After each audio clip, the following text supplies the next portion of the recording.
La Duma rusa ratificó los tratados de anexión de Donetsk, Lugansk, Jersón y Zaporilla a Rusia. Además, el Kremlin declaró que el uso de armas nucleares solo sería posible en caso de agresión contra el Estado ruso. El líder supremo de Irán, el ayatolá Ali Khamenei, acusó a Estados Unidos y a Israel de organizar las protestas por la muerte de Mahsa Amini, la joven que falleció tras ser arrestada por la policía de la moral iraní y cuya muerte ha desatado protestas masivas contra el régimen de Teherán. En Estados Unidos iniciaron los alegatos en el juicio contra 5 participantes del asalto al Capitolio. Los acusados pertenecen a la organización de extrema derecha Oath Keepers y enfrentan cargos por conspiración y sedición. Conectaremos con Washington. Buenas tardes, bienvenidos a las noticias de France 24 en español. Soy Rosa Pérez Masdeu y es para mí un gusto acompañarles. Empezamos esta edición en Rusia, porque la Duma, la Cámara de Diputados, ratificó los tratados de anexión a la Federación Rusa de las regiones de Donetsk, Lugansk, Jersón y Zaporilla. Además de los tratados, fueron remitidos a la Duma los proyectos de ley constitucional para el ingreso de esos territorios al Estado ruso. Recordemos que el pasado viernes Vladimir Putin proclamó la anexión de estas 4 regiones tras un proceso de consultas populares que Occidente ha calificado de farsa. Lea Aurel nos amplía. Una ley aprobada por unanimidad. Los diputados de la Duma, la Cámara Baja del Parlamento ruso, votaron todos a favor de la anexión de las regiones de Donetsk, Lugansk, Jersón y Zaporilla, ocupadas en parte o en su casi totalidad por Moscú. Una ley que, según el jefe de la diplomacia rusa, protegería la cultura y las fronteras de su país. Quiero unirme a este ambiente festivo y felicitar a los representantes de estas 4 regiones de la Federación Rusa. No estamos reaccionando ante amenazas imaginarias en países lejanos. Estamos defendiendo nuestras fronteras, nuestra patria, nuestro pueblo de un verdadero genocidio organizado por los sucesores de los acólitos nazis al servicio de los amos de ultramar.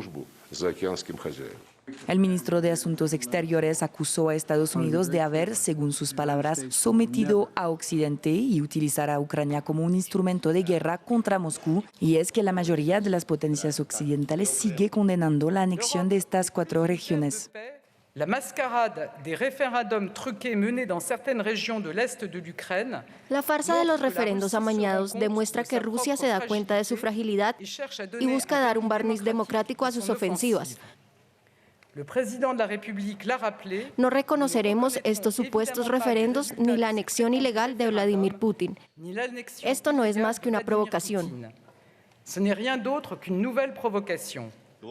Rusia inició la semana pasada el proceso formal de anexión con el presidente Vladimir Putin firmando la ley junto a los líderes prorrusos de las 4 regiones, pero ninguna está totalmente bajo el control de sus fuerzas y Ucrania ha ido avanzando en sus contraofensivas en el sur y el este del país.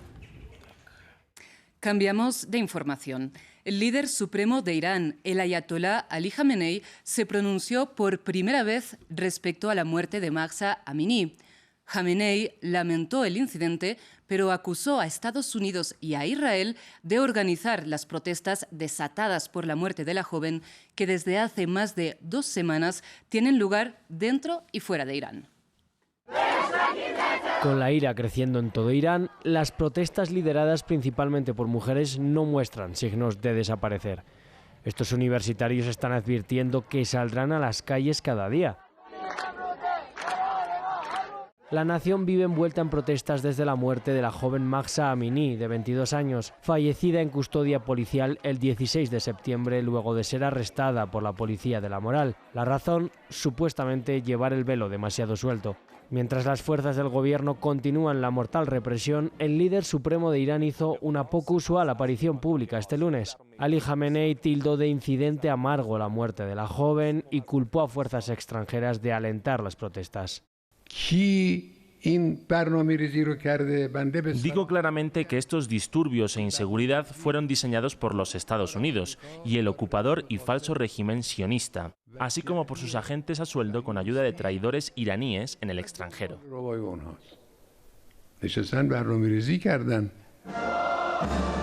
Entre tanto, a pesar de los intentos del gobierno iraní de cortar Internet, siguen apareciendo en redes sociales vídeos de la violencia. Universitarios huyendo de la policía, de las pistolas de perdigones y del gas lacrimógeno. Algunos intentan huir adentro de un parqueadero, pero son atrapados y sacados con bolsas negras sobre sus cabezas. A pesar de la represión informativa gubernamental, grupos de derechos humanos estiman que decenas de personas han sido asesinadas por la policía durante las protestas. Y en Estados Unidos iniciaron este lunes los alegatos en el juicio contra 5 miembros del grupo de extrema derecha Oath Keepers, incluido su fundador Stewart Rhodes. Los acusados enfrentan cargos por conspiración y sedición por su participación en el asalto al Capitolio del 6 de enero de 2021. Conectamos ahora con nuestro corresponsal en Washington, Cristóbal Vázquez. Cristóbal, buenas tardes para usted. ¿Qué se ha conocido hoy en esta primera jornada de alegatos? Se ha conocido que las versiones iniciales de los fiscales que acusan a Stewart Rhodes, líder de la milicia Oath Keepers, y 4 integrantes más de este grupo, pues son acusados ya formalmente en este juicio que inició hoy de conspiración sediciosa, es decir, de tratar de evitar la transferencia del poder el 6 de enero.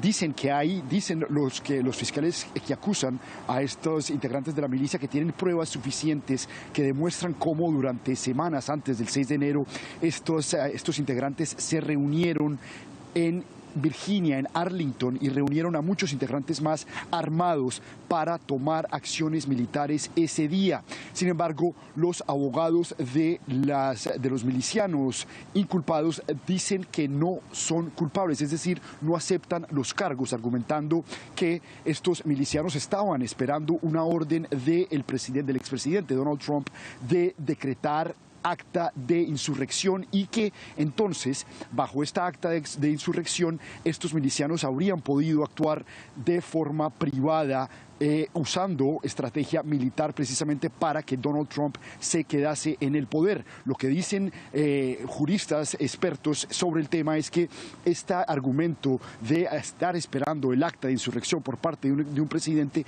no habilita a un grupo tercero, un grupo militar privado, de tomar la justicia por las manos o de actuar de forma privada militarmente. Y además hay muchas pruebas de espías, sobre todo, que indican que en conversaciones después del 6 de enero, Stewart Rhodes habría dicho que si hubiera tenido rifles, se hubiera tomado el Capitolio. Cristóbal, seguiremos muy de cerca este proceso, pero abordemos ahora otra noticia judicial del día en Estados Unidos, y es que empezó el nuevo periodo de sesiones de la Corte Suprema. ¿Cuáles son los temas en la agenda de este nuevo año judicial? Pues es un día histórico hoy en Estados Unidos, en Washington, porque la primera mujer afroamericana hace parte de los 9 integrantes, de los 9 magistrados de la Corte Suprema de Justicia. Sin embargo, hace parte de una minoría liberal. Apenas 3 magistrados son de corte liberal versus los 6 de corte conservador que recientemente formaron esta mayoría. Y entonces, pues ese input que va a tener Ketanji Brown Jackson en este grupo de liberales va a ser muy poco significativo, y muy poco significativo en 4 temas principales. Primero, en el alcance que va a tener la Agencia de Protección Ambiental en cuanto a las aguas que no están en terreno federal. El otro tema importante será el tema de los derechos de los votantes y de las leyes electorales para las minorías. También está el tema de los derechos de los derechos de homosexuales LGTBI también, y también el tema de la acción afirmativa. Serán 4 temas muy importantes que se tratarán en esta nueva sesión de la Corte Suprema acá en Estados Unidos, que va desde hoy hasta enero. Cristóbal, muchísimas gracias por el reporte. Buenas tardes para usted. Y cambiamos de información. El secretario de Estado de Estados Unidos, Antony Blinken, inició este lunes su gira por América Latina. El funcionario llegó hoy a Colombia, donde adelanta una agenda política que comenzó con una reunión con el presidente Gustavo Petro. Un encuentro que se espera que gire en torno a la migración, la crisis climática y el narcotráfico. Recordemos que ante la Asamblea General de Naciones Unidas, Petro reprochó a Washington que su guerra contra las drogas fracasó y que es necesario un cambio de paradigma. Tras su paso por Bogotá, el secretario de Estado de Estados Unidos viajará a Chile y a Perú. Vamos con información de Brasil, porque a pesar de quedar en segundo lugar por detrás de Luis Ignacio Lula da Silva, el actual mandatario Jair Bolsonaro salió reforzado de las elecciones de ayer. El presidente no solo obtuvo un mejor resultado del que anticipaban las encuestas, sino que su partido liberal se convirtió en la primera fuerza en el legislativo.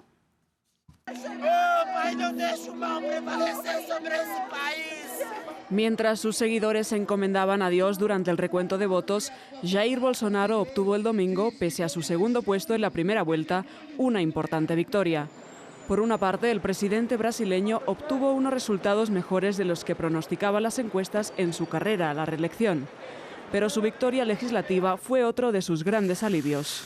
En su cita con las urnas, la nación sudamericana renovaba los 513 asientos de su Cámara de Diputados y un tercio de los 81 escaños del Senado. El Partido Liberal, la formación del ultraderechista, logró hacerse con 99 asientos, frente a los 80 escaños que obtuvo la Federación de Partidos de Izquierda de Lula da Silva. En el Senado, un paisaje semejante, con los liberales de ultraderecha marcando la pauta con la mayoría. Además, Bolsonaro logró que figuras polémicas de su entorno lograran escaños, como el exministro de Salud Eduardo Pazuello, criticado por su gestión de la pandemia, el extitular de Medio Ambiente Ricardo Salles, famoso por su desmantelamiento de los órganos de control ambiental, o Sergio Moro, el juez que encarceló a Lula da Silva. Las expectativas del presidente ya eran altas al inicio de la jornada. Expectativa de victoria hoy, teniendo en cuenta los resultados en un momento difícil para el país en general y en estos 45 días de campaña. Ganamos en prácticamente todos los estados de Brasil y lo recibimos muy bien. Pese a todo, las encuestas de cara al balotaje siguen dando una mayoría al candidato del Partido de los Trabajadores, que se comprometió a reforzar su campaña las próximas semanas. Es lo siguiente, la lucha continúa hasta la victoria final. Ese es nuestro lema. Si Lula gana, eso sí, deberá enfrentarse a un poderoso legislativo opositor, que no se lo pondrá nada fácil. Un Congreso mayoritariamente ultraconservador, blanco y masculino. Y hoy el Instituto Karolinska otorgó el Nobel de Medicina 2022 al genetista sueco Svante Paavo. Los descubrimientos de Paavo permitieron secuenciar el ADN neandertal, comprender las migraciones de homínidos prehistóricos y entender las diferencias de los humanos modernos con nuestros antepasados. Nuestra especialista en ciencia y salud, Mar Romero Sala, nos cuenta más. La genética es una ventana a nuestro pasado más antiguo.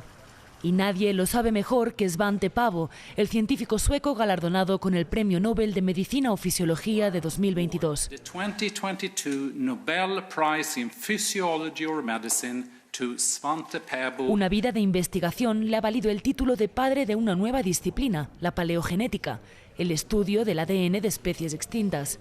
Pero al recibir la llamada del Instituto Karolinska, todavía pensó que le estaban tomando el pelo. Al principio pensé que era una broma de mi equipo. Luego escuché que sonaba un poco demasiado en serio.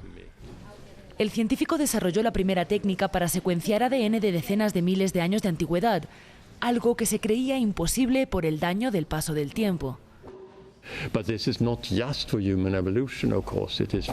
No solo sirve para la evolución humana, sirve para investigar muchos otros grupos, para estudiar muchos organismos como las plantas, animales extintos, patógenos, así que hace posible observar la evolución en tiempo real. En 2010 secuenció por primera vez un ADN de un neandertal y descubrió una nueva especie de homínidos, los denisovanos. Gracias a Paavo, sabemos que los neandertales y los Homo sapiens se reprodujeron mientras coexistían y que en nuestro ADN hay pequeños porcentajes de genética de los denisovanos y de los neandertales. Herencias que hoy en día explican, por ejemplo, que el sistema inmune de algunas personas reaccionen mejor o peor contra el COVID-19, que tengan más o menos riesgo de desarrollar artritis o de tener el colesterol alto. Pero sobre todo, es una herencia que explica de dónde venimos los humanos y cómo hemos llegado hasta aquí. Sigan con nosotros.